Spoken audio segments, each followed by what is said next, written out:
इस ठंड भरी सुबह में उठ पाना अपने आप में एक बहुत बड़ी तपस्या है। जैसा कि उत्तर भारत में चल रहा है कि कोहरे का बहुत ही जबरदस्त दौर, ठंडक बढ़ गई है, बहुत ज्यादा ठंडक हो गई है और आज की डेट में जल्दी सो पाना एक चुनौती बन गई। सुबह उठना चुनौती तो आई है, जल्दी सो पाना एक चुनौती बन गई कि मोबाइल आपका कितना समय खा गया है ये पता ही नहीं चल पाता। जितने लोगों को पढ़ाई में दिक्कत हो रही है, जीवन में कोई दिक्कत हो रही है, वो अपॉइंटमेंट लेकर मुझसे मिल सकते हैं।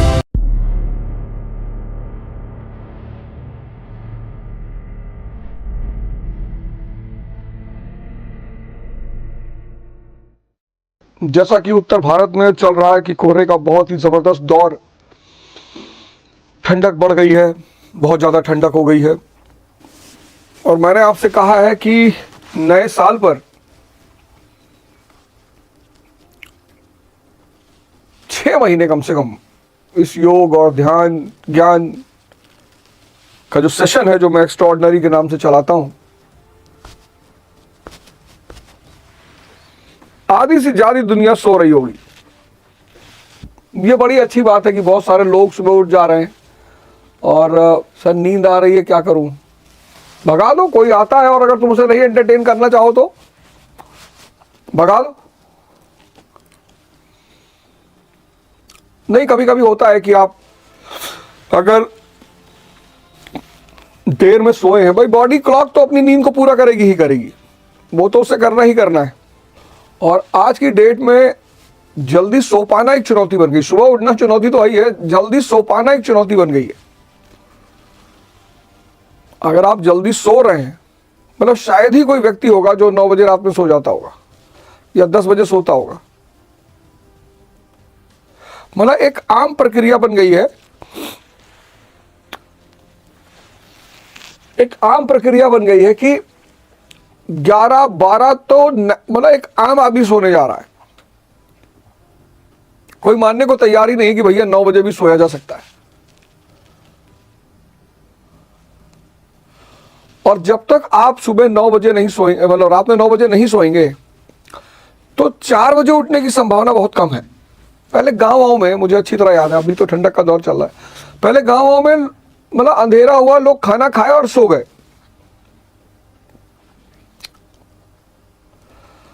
अब तो मोबाइल बाबा ने मारा है, पूरा व्यवस्था ही चौपट कर रखी है। अच्छा, मोबाइल के साथ सबसे खतरनाक बात यह है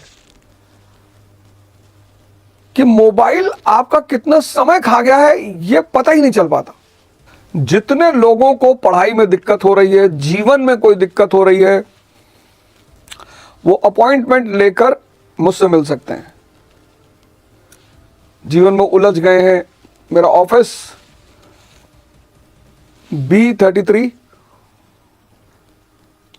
सेक्टर 63 नोएडा,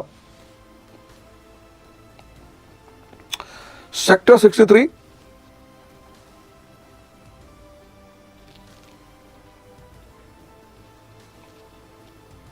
में B33 नोएडा। आप अपॉइंटमेंट लेकर आ सकते हैं। व्हाट्सएप नंबर मैं आपको बता देता हूं। क्वेश्चन पेपर कहाँ है भाई, देना एक व्हाट्सएप नंबर बता दो। वो तुम्हारे साथ ही उधर रखा है शायद।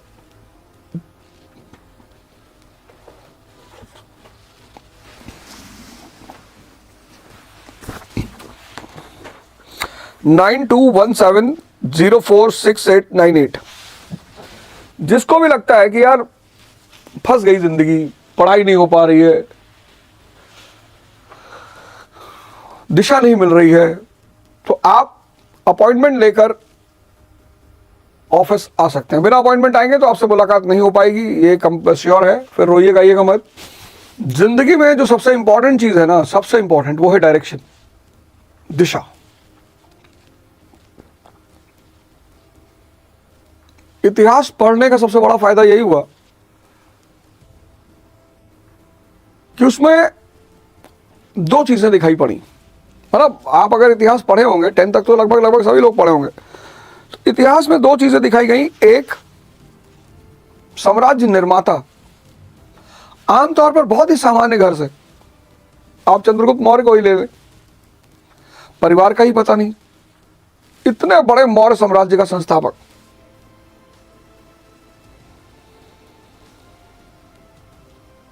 फिर आप आगे बढ़े, थोड़ा सा आगे आए, कुषाण बाहर से आए, भारत में स्थापित हुए, शक, हूण, फिर चंद्रगुप्त प्रथम। चलो खैर, सामंतों का परिवार था। फिर आप मध्यकाल के इतिहास देखें, ज्यादातर गुलाम वंश, इल्तुतमिश, बलबन, ये सब गुलाम। बाबर को आप देखें 1526, कुछ है ही नहीं। रॉबर्ट क्लाइव क्लर्क है ईस्ट इंडिया कंपनी में।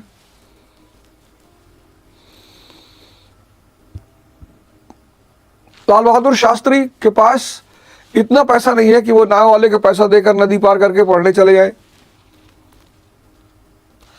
एपीजे कलाम, स्कूल की फीस नहीं जमा हो पा रही थी। फिर ये तो एक लाइन हो गई कि मतलब सामान्य, अति सामान्य। फिर दूसरी लाइन ये है कि राजकुल में पैदा हुए और साम्राज्य के पतन का कारण बन गए। तो जितने साम्राज्यों का पतन हुआ उसमें एक चीज बड़ी कॉमन है, लगभग सारे राजवंश अयोग्य शासक। तो आज से अब एक तरफ अति सामान्य परिवार के लोगों ने साम्राज्यों की नींव रखी और एक तरफ राजकुल में पैदा होके राजकुल के विनाश का कारण बने।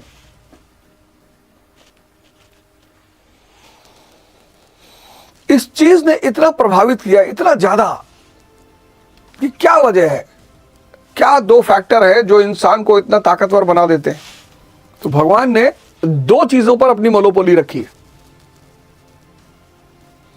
भगवान, गॉड, ईश्वर, अल्लाह, जो भी कह लो। आजकल तो बड़ा अंधेर फैला हुआ है दुनिया में, बहुत ही अंधेर फैला हुआ है दुनिया में।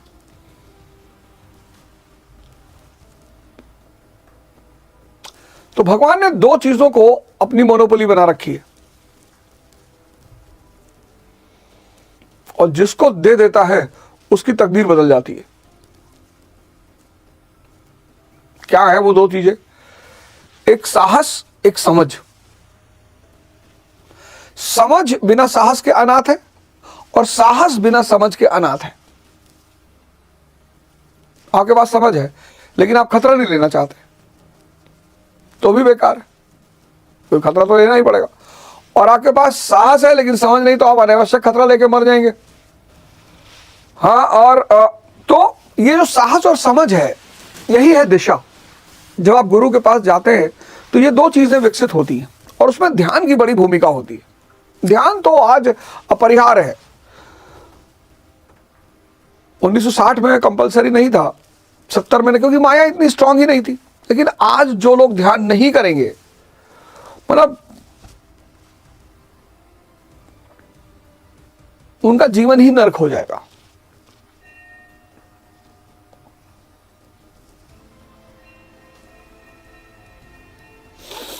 तो एक्स्ट्रा ऑर्डिनरी का प्रोग्राम अब ईश्वर की कृपा से डेली चलेगा। हिंदी मीडियम में टेस्ट यार अभी तो नहीं कर पाएंगे। 100 रुपए पर डे, यही कॉन्सेप्ट है। अब यार बहुत सारे लोग, जैसे मान लो कोचिंगों की फीस है 2 लाख रुपए, 1.5 लाख रुपए, 2 लाख रुपए, जो अच्छी अच्छी कोचिंगों को फीस है। लेकिन मुझे लगता है कि 100 रुपए पर डे अरेंज करना बहुत सारे लोगों के लिए मुश्किल नहीं होगा। बहुत सारे मिडिल क्लास के लोग हैं, उनके लिए भी 2 लाख रुपए इकट्ठा करना मुश्किल है। उनके लिए भी दिल्ली में रहना मुश्किल है। ये जो मैंने प्रोग्राम शुरू किया 100 रुपीज पर डे, आज पढ़िए, आज का पैसा दीजिए। एक टॉपिक पढ़ना है, एक विषय पढ़ना है। तो टेस्ट सीरीज से मैंने शुरू किया, इंग्लिश मीडियम की टेस्ट सीरीज लॉन्च की और पूरे 150 दिन की टेस्ट सीरीज है, 150 टेस्ट पेपर है। कल वैदिक पीरियड डिस्कशन किया, उसका एक 10 मिनट का कैप्सूल आपको आज यूट्यूब पे मिल जाएगा।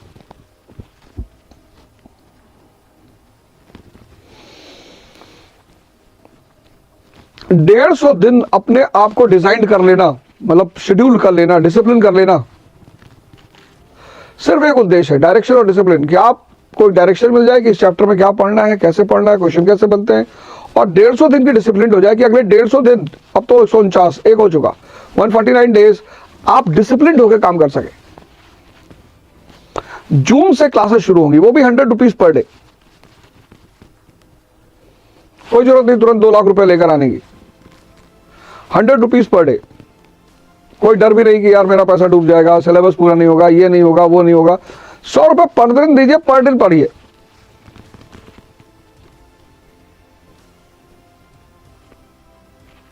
अब ज्योग्राफी पढ़नी है, अब आपने एक क्लास कर ली, आपको टीचर पसंद आ गया, आपने कंटिन्यू कर लिया।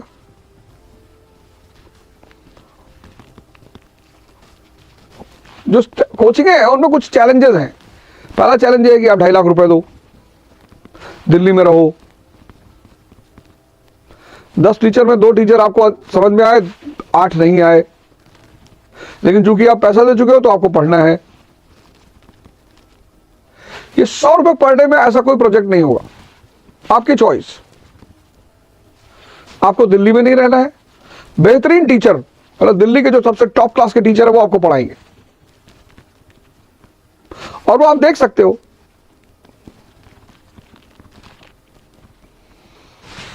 जो चीज आपको चाहिए ही नहीं वो उसे देने से फायदा ही क्या है। जनता को जो चीज चाहिए ही नहीं, मतलब मैं तो सोचता हूं 1950 की जनता कितनी समझदार रही होगी। खैर वो सब एक अलग विषय है। बीजेपी और कांग्रेस और समाजवादी और जो भी, राजनीति ही नहीं करनी। यहां हर कोई अपने आप में नमूना ही है। यहां बेटा हर कोई अपने आप में नमूना ही है। बहुत हिम्मत चाहिए नमूना बनने के लिए, गुलाम बनने के लिए बहुत ताकत चाहिए, हिम्मत चाहिए, शौर्य चाहिए। मरे हुए मुर्दा नमूना ना होते तो तुम 6 बजे बैठ के मुझको देख रहे होते हैं?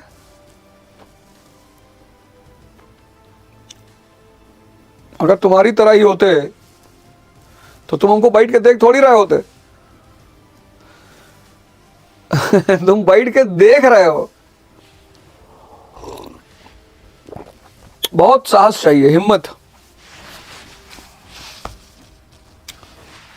मेरा जीवन का लक्ष्य है मस्ती करना, मौज करना, ध्यान करना, साधना करना।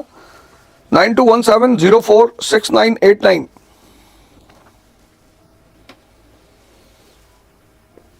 9217046989। बिल्कुल चाहिए साहस, तभी तो बैठे देख रहे हो। इस देश की सबसे खास बात क्या है? आपको सुनेगा, आपको समझेगा, एकदम चाहिए। मेरी जीत ही इसी बात में है कि तुम मुझसे इत्तेफाक नहीं रखते लेकिन फिर भी मुझे देख रहे हो। अरे परिवर्तन एक दिन में संभव है। परिवर्तन एक दिन में संभव है, एक दिन में। 6 महीने तो बहुत दिन की बात है। परिवर्तन का सारा नियम क्या है? देखो बहुत सिंपल सा नियम है, बहुत सरल सा नियम है, पर उसको इंप्लीमेंट करने में मेहनत होती है। नियम सारे सरल होते हैं, उन नियमों को इंप्लीमेंट करने में ताकत लगती है। जैसे एक नियम है कि भाई अगर आपका मन आपका गुलाम हो गया, आप अपने मन की ताकत देखो। ये अगर आपने पिछला वाला शो देखा होगा मेरा गीता वाला, उस शो में मैंने बताया अमीर कौन, सदगुरु या मुकेश अंबानी। अब जिसकी नींद उसकी गुलाम हो कि जब वो चाहे नींद आ जाए।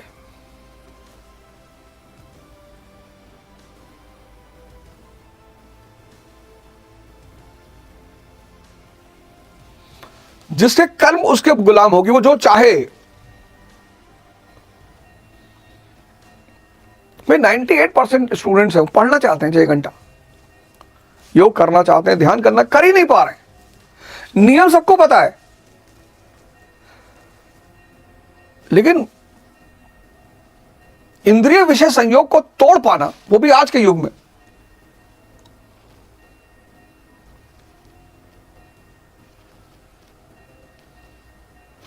कंसिस्टेंसी के लिए अब यही प्रोग्राम सुबह वाला मेरे साथ रहो। डायरी ले आओ, सुबह डायरी निकालो, डायरी लेके मेरे साथ बैठो।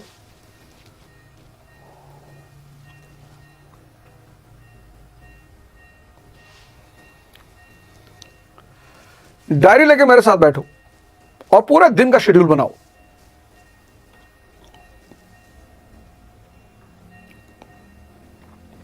ध्यान करो, योग करो मेरे साथ, और फिर पूरे दिन का शेड्यूल बनाओ।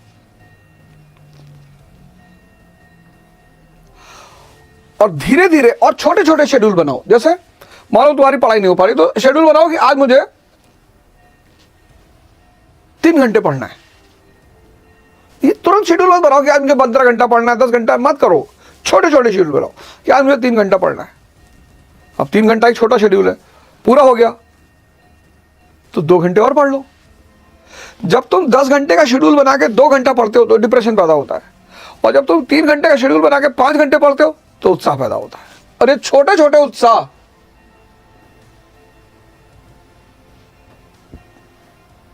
आगे चल के बड़े बड़े उत्साह में परिवर्तित हो जाता है।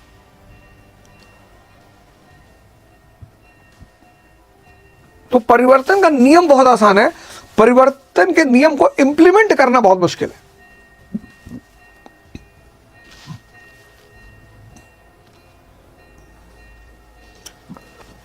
तो कल से आप सब लोगों से 6 बजे मुलाकात होगी। ध्यान कराऊंगा, मजेदार चीज ध्यान, कर्ता को दृष्टा में परिवर्तित करने का सिद्धांत।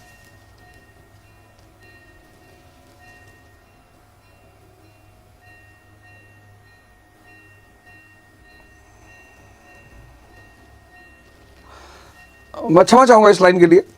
जो दृष्टा है वो कर्ता बन गया है, मैं।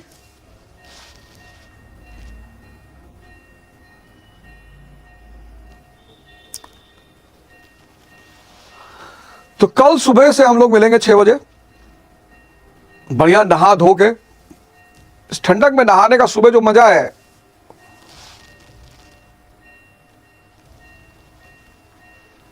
कल सुबह हम लोग मिलेंगे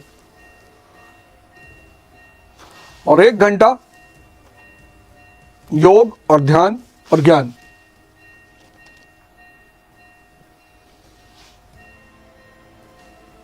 और कोशिश करूंगा कि प्रोग्राम रेगुलर चलता रहे। कभी कभी यात्राएं हो जाती हैं, बाहर जाना पड़ता है, तो अनियमितता पैदा हो जाती है। आज शाम को 5 बजे दूसरा चैप्टर है टेस्ट में, 6th century BC Buddha period. और आज रात में 9 बजे गीता का सेशन जो होगा वो लाइव होगा। तो 5 बजे भी मुलाकात होगी और रात में 9 बजे भी मुलाकात होगी। आपका दिन शुभ हो, आपका दिन अच्छा हो, आपका दिन आज का क्रिएटिव हो। आज आप कुछ अच्छा करें, एक कदम पॉजिटिविटी की तरफ बढ़ाएं और वो एक क्रांतिकारी कदम होगा।